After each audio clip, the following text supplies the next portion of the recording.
हैं उनको और अधिक मुनाफा नहीं हो पा रहा है। ये तस्वीरें आप देख पा रहे होंगे। ठंड के मौसम में अंडे की डिमांड और ज्यादा बढ़ जाती है, बावजूद यहाँ के अंडे व्यापारियों को लागत के अनुसार मुनाफा नहीं मिल पाता है। सरकार के सहयोग से कटिहार के एक बड़ा लेयर अंडा फार्म के संचालक कहते हैं कि दाना महंगा और अंडा सस्ता होने के कारण कुछ परेशानी आ रही है। अगर उत्तर प्रदेश की तर्ज पर हरियाणा बरवाला के अंडों की एंट्री बिहार में बंद कर दी जाए तो यहाँ पर हम सभी को थोड़ा फायदा मिलेगा, अंडा बाजार में मजबूती आएगी। फिलहाल बिहार के अंडा बाजार के इस फंडे को लेकर कितना परेशान है अंडा व्यापारी और कैसे हो सकता है इस परेशानी का हल, पर कटिहार में अंडों का लेयर फार्म चलाने वाले एक लेयर फार्म के मैनेजर और लेयर फार्म के संचालन करने वाले लेयर फार्म के मालिक से बातचीत की है हमारे सहयोगी सुब्रत गुहा ने।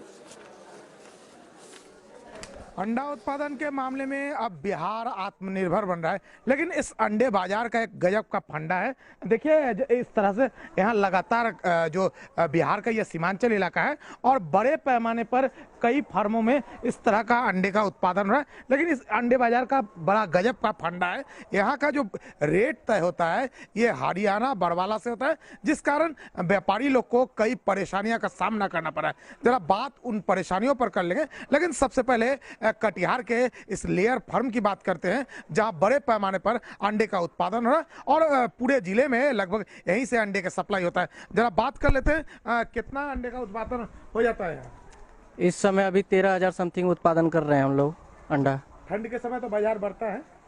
हाँ, कभी कभी बढ़ जाता है, कभी कभी गिर जाता है। क्या क्या विशेष ध्यान रखते हैं आप लोग बाजार को लेके तो हम लोग रेट का ही विशेष ध्यान देना पड़ता है। जो तो रेट में ही दिक्कत आता है हम लोग को। बाजार कभी ऊपर हो गया तो ठीक है, नहीं तो अमूमन ज्यादा डाउन ही रहता है बाजार। क्या ना रेट को लेकर बड़े परेशानी होता है, कहाँ से रेट तय होता है, कैसे रेट तय? रेट तो लेके हम लोग को बरवाला हरियाणा से हम लोग को तय होता है। एक्चुअली बिहार में यही परेशानी हमको हो रही है कि हम लोग रॉ मटेरियल यहाँ लेने में, खिलाने में, दाना खिलाने में हम लोग को कॉस्ट ज़्यादा पड़ जा रहा है और रेट हम लोग को बरवाला को फॉलो करना पड़ता है। बरवाला को इसलिए फॉलो करना पड़ता है कि अगर हम बरवाला का रेट नहीं दे के बिहार का रेट देना चाहेंगे तो बिहार का रेट में क्या होता है कि वो लोग बरवाला से रेट माल घुसा लेते हैं, ट्रक वहाँ से घुस जाता है तो हम लोग को अंडा नहीं बिकेगा, इसलिए कि हम लोग को बरवाला का रेट से देना पड़ता है। तो देखिए निश्चित तौर पर ये एक बड़ा रोजगार है और बिहार के इस इलाके के लिए मुर्गी पालन लेयर फार्म एक बड़ा रोजगार बनते हैं, लेकिन एक बड़ी परेशानी है कि यहाँ का बाजार जो है वो हरियाणा बरवाला पर निर्भर है